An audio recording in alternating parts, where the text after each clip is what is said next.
Et avec nous pour bouger les lignes, Younous Omarjee, député européen et président de la Commission du développement régional au Parlement européen. Vous avez été élu sous les couleurs de la France insoumise. Stéphane Bijou, député européen et président de la délégation interparlementaire Cariforum. Vous avez été, vous, élu sous les couleurs de La République En Marche. Et Joël Destom, donc vous êtes membre du Comité économique et social européen. Merci à vous trois d'être là. Alors, on l'a vu durant cette émission, l'Europe aide au développement économique. Seulement, cette aide est soumise à de nombreuses contraintes. Seuls ceux qui ont de la trésorerie peuvent pouvoir obtenir des subventions européennes. Comment y remédier, Younous Omarjee ? C'est un peu exagéré de dire cela. Je ne sais pas si on a le temps de faire un cours sur l'Europe et les Outre-mer, mais ce que vous dites correspond à une réalité, mais très partielle, parce que le plus gros des investissements de l'Union européenne, c'est à travers des subventions. Et l'Europe n'intervient qu'en cofinancement, à hauteur de 85% maximum pour les RUP, ce qui est le cofinancement le plus élevé. Mais ce sont des subventions européennes qui n'appellent pas de remboursement. Donc, je crois que ça ne correspond pas à la réalité. On est d'accord, mais si on n'a pas d'argent, non, mais je crois au départ, non, on ne peut pas prétendre. Il faut rappeler un principe fondamental. L'intervention de l'Europe vers les régions se fait pour réduire les écarts de développement. Et moins on est une région développée, et plus on bénéficie du soutien de l'Union européenne. Les régions d'outre-mer sont les régions les plus pauvres de l'Union européenne. Ce n'est pas très glorieux pour la France, mais c'est pourquoi, à travers la politique régionale, les investissements de l'Europe vers les régions ultrapériphériques et en particulier les régions d'outre-mer françaises sont les investissements les plus importants en termes de pourcentage. Donc, l'intervention de l'Union européenne, elle est puissante. Nous devons nous poser la question, pourquoi est-ce que nous ne parvenons pas forcément à la bonne performance de ces fonds ? Et là, il y a beaucoup de choses à dire, parce que quand les fonds de l'Europe arrivent, ils arrivent sur des territoires où il y a aussi des politiques nationales qui sont mises en œuvre. Et lorsqu'ils arrivent sur des territoires dévastés, comme à Mayotte par exemple, ou en matière de santé, en matière d'éducation, en matière de sécurité, les préalables ne sont pas posés, il est très difficile pour les fonds européens d'atteindre les objectifs que nous nous sommes fixés, nous, au niveau du Parlement européen et au niveau de la Commission européenne et des chefs d'État. Vous partagez cette position, Stéphane Bijou ? En tous les cas, vous connaissez mon engagement pro-européen. C'est quelque chose qui a motivé cet engagement en politique. Pourquoi ? Parce qu'effectivement, nous sommes aujourd'hui dans une situation où chaque euro d'argent public engagé doit pouvoir faire bouger les lignes, justement, être utile, être efficace pour transformer positivement la vie de nos citoyens. Oui, on l'a entendu dans vos reportages, nous l'entendons à chaque fois.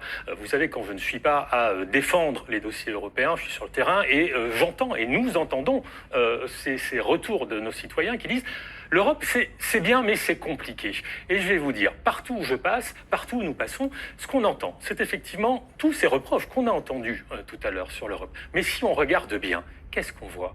On n'a pas des gens qui sont contre l'Europe. Et ces critiques, il faut savoir les écouter, apporter des éléments de réponse. Et quand on regarde bien, qu'est-ce qu'on voit ? On voit des citoyens qui nous disent « Mais finalement, on veut pas moins d'Europe. » Contrairement à ce qu'essaie de nous faire croire le Front National et l'extrême droite. Ce que veulent les citoyens, c'est peut-être même plus d'Europe, mais une meilleure Europe. Et c'est là où notre responsabilité est engagée pour trouver des solutions, notamment dans cette dimension d'une nécessaire aujourd'hui simplification de l'utilisation des fonds européens. Ce millefeuille administratif est devenu insupportable et le gouvernement français, sous l'impulsion du président de la République, a demandé que l'on mène à l'échelle régionale française un audit, une recherche pour voir si, localement, on n'aurait pas, en France, rajouté des procédures supplémentaires aux procédures européennes qui sont déjà très compliquées. On est dans ce travail de recherche de simplification. C'est vrai que la machine européenne, quand on regarde la carrosserie, elle est assez impressionnante. Mais il faut immédiatement soulever le capot. Et vous savez, à chaque fois que je monte au créneau pour défendre les Outre-mer, qu'on rentre dans l'administration pour essayer de comprendre, on est toujours face à des gens qui nous disent « Ah mais vous avez raison, les RUP, les Outre-mer... » Stop. Ça fait pas longtemps que je fais de la politique, mais ça fait bien longtemps que je me méfie des lions qui me disent qu'ils sont devenus végétariens. Donc, on se pose, on essaie de regarder les choses autrement.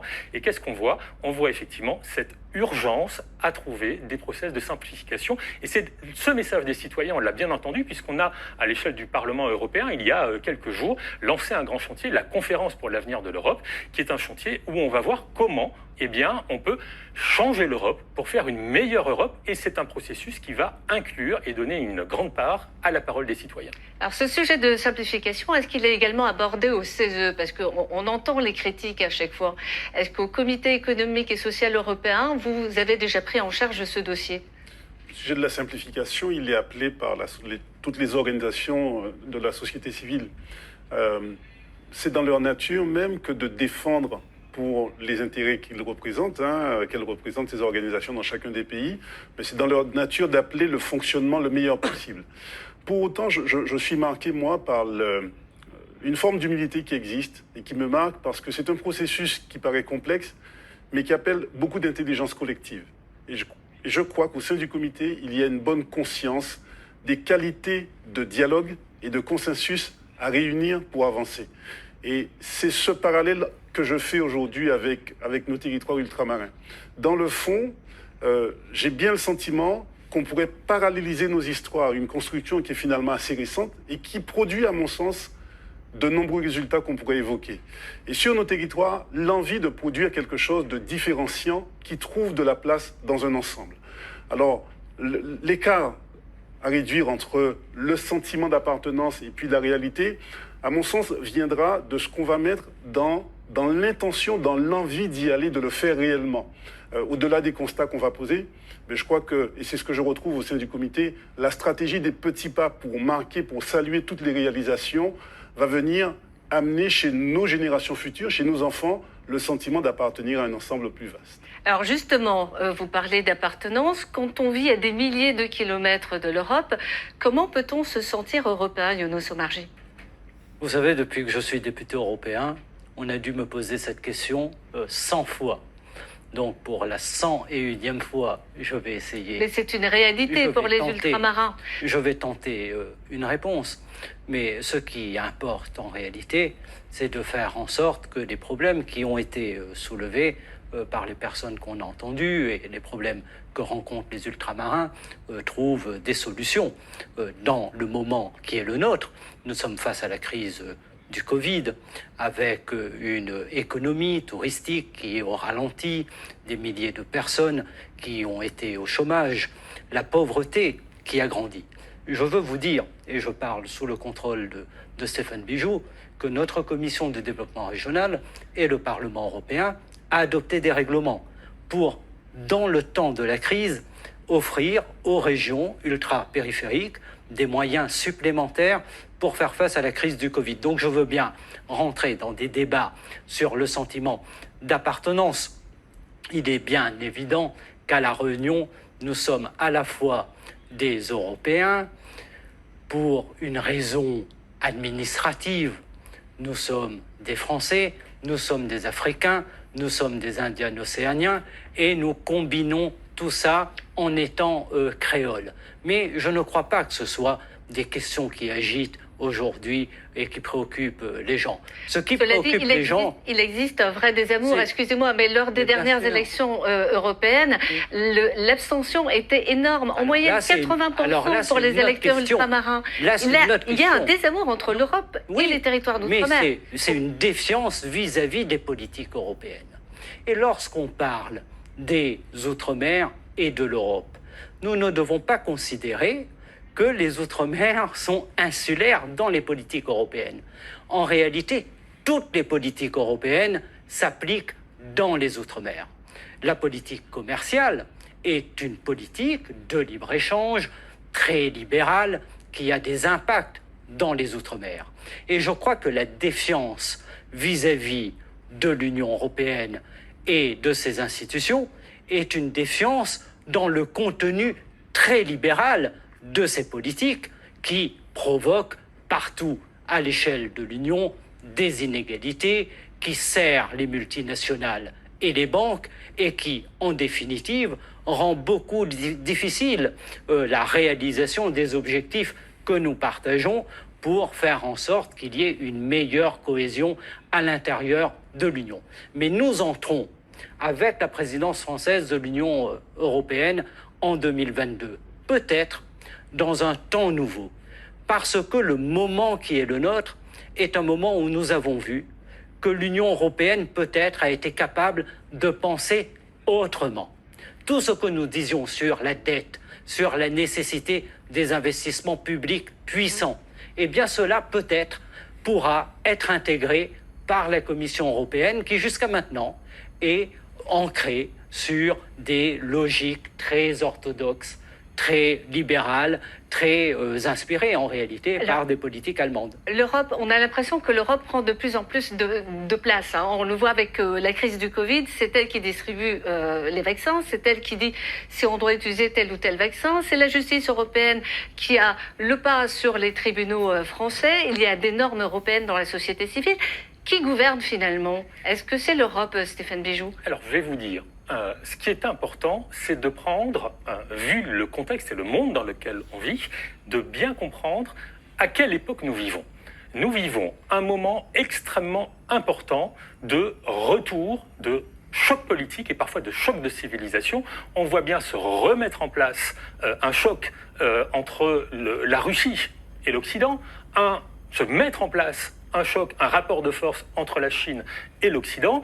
Et à l'intérieur de ces tenailles internationales, je crois, et pour répondre à votre question sur c'est quoi être européen, moi je dis que c'est d'abord une chance, c'est une opportunité, c'est la possibilité pour moi qui suis français, et beaucoup plus que pour des raisons administratives, par choix, par cœur, qui suis créole, qui suis européen, c'est la possibilité, et je crois pour chacun de nous, d'être debout, d'être en capacité d'être debout dans un monde de plus en plus violent, de plus en plus compliqué. Et pour répondre à ma question, qui gouverne? Dans une famille. Alors, c'est comme dans toutes les familles. Il y a des avantages, il y a des inconvénients. Il y a des moments où on s'entend bien, où les choses sont faciles, et il y a des moments où c'est plus compliqué. Et au-delà de la question de la gouvernance, je crois que ce qui est important, c'est véritablement de pouvoir répondre à cette sollicitation citoyenne légitime d'utilité. Comment on fait la démonstration de l'utilité, et on l'a bien senti dans la parole des citoyens que vous avez interrogés, la démonstration de l'utilité de l'Europe dans mon quotidien. Pourquoi j'ai l'impression que l'Europe c'est loin, alors que l'Europe elle est là, à travers les fonds FEDER qui permettent effectivement, et c'est toutes les batailles que nous avons menées pour les Outre-mer, de construire des lycées, de construire des routes, de construire des hôpitaux, à travers le Fonds social européen pour pouvoir effectivement miser massivement sur notre jeunesse. Il y a là des enjeux fondamentaux et l'Europe doit être d'ailleurs encore plus fortement le partenaire d'un nouveau développement que nous avons à co-construire ensemble. Vous savez, dans quelques semaines, Younous Omarjee le sait, on va présenter en commission du développement à Bruxelles le rapport que j'ai rédigé sur la stratégie Union européenne, RUP, région ultra-périphérique. Eh bien, je crois que le moment est venu de mettre en place un nouveau partenariat pour construire un nouveau modèle de développement, et je continuerai à le dire, l'Europe est aussi une opportunité, compte tenu de nos richesses, qu'elles soient culturelles, qu'elles soient sur la biodiversité, où on en a parlé, d'ouvrir un nouveau champ des possibles. Un champ où on pourrait, par exemple, relier l'économie et l'écologie, faire émerger de nouveaux métiers, préserver notre patrimoine environnemental et faire émerger de nouveaux métiers qui nous permettraient de combattre le chômage et d'apporter une réponse dans cette bataille que nous menons tous pour l'emploi. Alors Joël Destom, comment justement co-construire, comment rapprocher la bureaucratie, la technocratie de l'Union européenne à monsieur et madame tout le monde? J'ai eu peur parce que j'ai pensé que vous alliez me demander qui gouverne. Mon Non, avis est complètement différent puisque je suis représentant de la écoutez, société. qui gouverne? Alors si vous avez un avis différent, allez-y. J'aurais souhaité conserver ma capacité de naïveté et aimer que ce soit nos concitoyens qui gouvernent. C'est ce que j'aurais souhaité.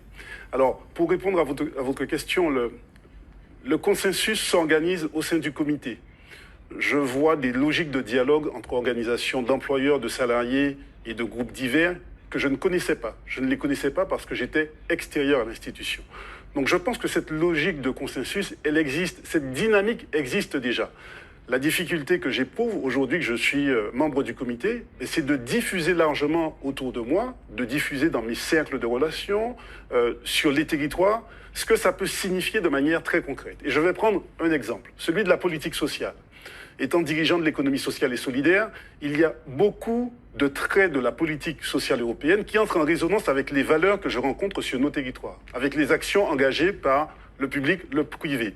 Eh bien, aujourd'hui, concrètement, les initiatives permettant de rassembler les facteurs de politique, les aspirations de mes concitoyens et les initiatives, eh bien, n'existent pas réellement, et c'est certainement à cela que je dois m'attacher avec d'autres représentants de la société civile. Je pense qu'il ne faut pas laisser le débat à d'autres. Je crois qu'il faut vraiment que chaque citoyen s'approprie la question et accepte la contradiction. Je pense qu'il est important de discuter avec ceux qui sont sceptiques et il est important d'assumer les avantages ou inconvénients qu'on voit au développement de l'ensemble. Est-ce qu'aujourd'hui, les territoires ultramarins peuvent se développer sans l'Europe, Younous Omarjee? Ils se développent avec l'Europe. Et l'Europe est un partenaire quotidien des territoires des Outre-mer. Je veux vous dire une chose, parce que j'ai écouté votre reportage et notamment ce que disaient les pêcheurs. Ça rejoint aussi ce que disent les agriculteurs. Et nous devons souligner ce paradoxe où finalement celles et ceux qui bénéficient du soutien de l'Europe sont en colère très souvent contre l'Union européenne. Et nous devons nous interroger sur ce paradoxe. Mais nous devons aussi, je crois, aujourd'hui, avoir le courage de remettre en cause le fait qu'un certain nombre d'acteurs, qui ne sont pas très nombreux, se gavent sur les fonds européens.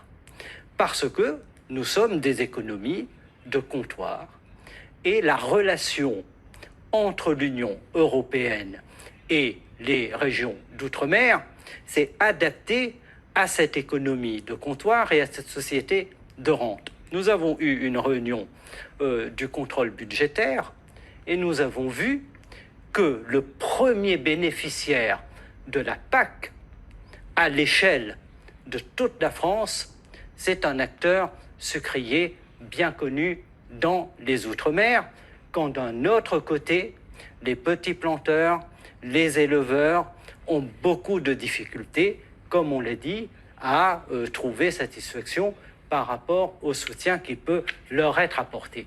Nous devons donc faire en sorte que celles et ceux qui aujourd'hui se gavent, avec des relais très puissants en Europe, comprennent que dans ce mandat, pour eux, la fête sera finie et c'est l'un des objectifs qui est le mien. Merci beaucoup. Dernière question et réponse rapide. Est-ce que pour vous, Stéphane Bijoux, l'Europe, c'est une force ou une faiblesse? L'Europe, je le dis avec force, détermination et conviction, l'Europe est une chance. Elle est la chance d'une relation gagnant-gagnant. L'Europe nous apporte beaucoup. Je veux juste dire que l'Europe investit sur un Parisien, sur un Marseillais, sur un Bordelais à hauteur d'à peu près 200 € et de façon tout à fait normale parce que nous avons des retards à rattraper. L'Europe investit, c'est un investissement, on mise sur les Outre-mer, 1 800 € sur un Réunionnais, plus de 2 000 € pour les Guadeloupéens. L'Europe est une chance et il faut co-construire ce nouveau modèle de développement. Merci beaucoup. Même question pour vous, Joël Destom. L'Europe, c'est une formidable caisse de résonance pour notre identité rhizome. Vraiment. Voilà, clair et net. Merci à vous, messieurs. Merci donc d'avoir participé à cette émission. Merci à toutes les équipes qui nous ont aidés à préparer donc ce rendez-vous et notamment à nos confrères des Premières à Saint-Martin, en Martinique et à Mayotte. Merci à vous de nous avoir suivis. Vous pouvez réagir à cette émission sur notre portail lapremière.fr. À bientôt.